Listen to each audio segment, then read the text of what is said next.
దెబ్బకే నా కలవరం, కాళ్ళు చేతులు అలాగ అయిపోయింది నా పరిస్థితి. కానీ శవాన్ని కళ్ళ ముందు పెట్టుకుని ఎంత అల్లాడిపోయి ఉంటాడు విలియం కేరీ. తర్వాతి వాడు కూడా పోయాడు, భార్య పోయింది. వచ్చినప్పుడు నిండుగా వచ్చాడు, కానీ ఇక్కడ అన్ని కోల్పోయాడు. ఏంది మన త్యాగం, ఏంది మన సమర్పణ? మన కొద్దిగా ఇబ్బంది అయితే తట్టుకోలేక గందరగోళం అయిపోతాం మనం.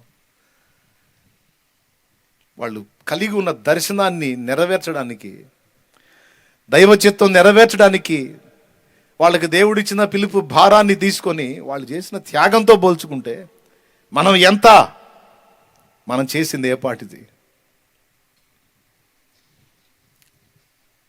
తనే భూస్థాపన చేయాల్సిన పరిస్థితి అంటే చూడు, తన చేతులతో తనే ఎంత ఏడ్చుకున్నాడో, ఎంత ఆక్రోశించాడు. నువ్వు చెప్పు, నీ బిడ్డకి అంత జ్వరం వస్తే ఎట్లుంటుంది నీకు?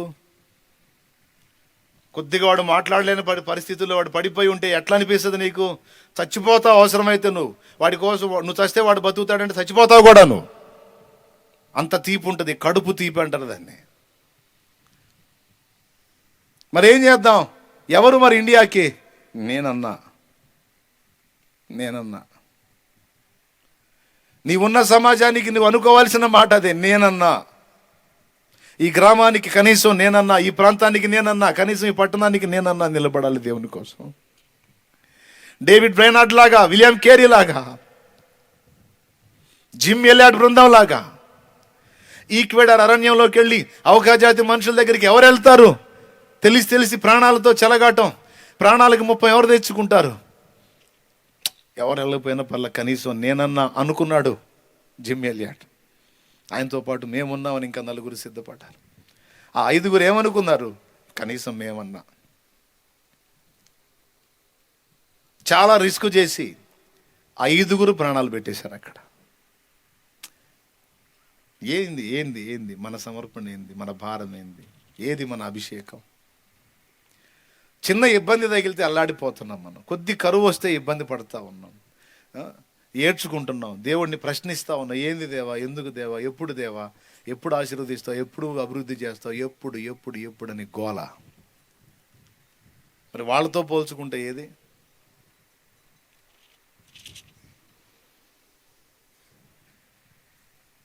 నేనేనా అనుకోవద్దు ఎప్పుడు, కనీసం నేనన్నా.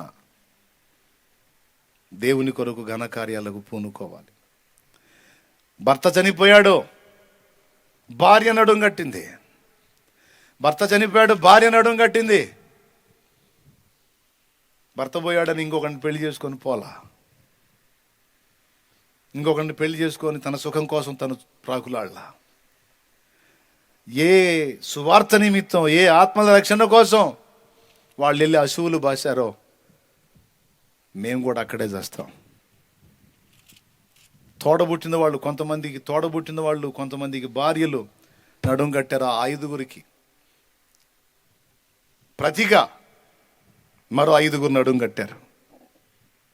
ఈసారి వాళ్ళు వెళ్ళేటప్పుడు వాళ్ళకి దేవుడు ఔకాజాతి అమ్మాయి దొరికేటట్టు చేశాడు. ఆ ఔకాజాతి భాష తెలిసిన అమ్మాయి, చిన్నతనంలో తప్పిపోయి వచ్చిన అమ్మాయి, ఔకాజాతి అమ్మాయి దొరికేటట్టు చేశారు. ఆ అమ్మాయిని తీసుకొని ఆడవాళ్ళు పోయారు. పోయి వాళ్ళతో మాట్లాడారు. అక్కడ ఔకాజాతి మనుషులతో ఈ అమ్మాయి, వాళ్ళ జాతి అమ్మాయి మాట్లాడింది. వీళ్ళు ఫలానోళ్ల తాలూకా, వీళ్ళు మనకు సాయం చేయడానికి వచ్చారు, మీ ప్రాణాలు తీయటానికి రాలేదు, మనకి హెల్ప్ చేయడానికి వచ్చారు. మనం ఆరాధించే వెన్గొంగి దేవుని యొక్క కుమారుడి గురించి మీకు చెప్పడానికి వచ్చారు. వెన్గొంగి కుమారుడే వీళ్ళని మీ దగ్గరికి పంపించాడు, మీకు తెలియక మీరు వాళ్ళని చంపేశారంటే వాళ్ళు ఏడుస్తూ కూర్చున్నారు. మాకు తెలియదమ్మా, మాకు తెలియదు అని. వాళ్ళ దగ్గర కూడా ఆయుధాలు ఉన్నాయి, కానీ మా మీద ఉపయోగించలేదు, మేము చంపుతుంటే చచ్చిపోయారు, మమ్మల్ని ఏమీ చేయలేదమ్మా అని ఏడ్చారు. మీకు తెలుసా, పురుషుల వల్ల కానీ తర్వాత స్త్రీలు వాళ్ళు వెళ్ళి సాధించారు. ఇప్పుడు మీకు తెలుసా, ఈక్వెడార్ అరణ్యంలో ఔకాజాతి మనుషుల్లో మిషనరీలు ఉన్నారు. మిషనరీలు లేచారు, సేవకులు లేచారు, నాగరికత నేర్చుకున్నారు, బట్టలు కట్టుకోవటం నేర్పారు, సాధించారు. ప్రభునందు నీ ప్రయాస వ్యర్థం కాదని తన గ్రంథంలో దేవుడు రాశాడు. పరిశుద్ధులు వెళ్ళి రక్తం ప్రోక్షించి హతసాక్షులై వాళ్ళ ప్రాణాలు పెడితే తర్వాతే వాళ్ళు వెళ్తే వాళ్ళకి సువార్త ద్వారాలు తెరవబడి అద్భుతాలు జరిగి కార్యాలు జరిగి జీవితాలు వెలిగించబడ్డాయి.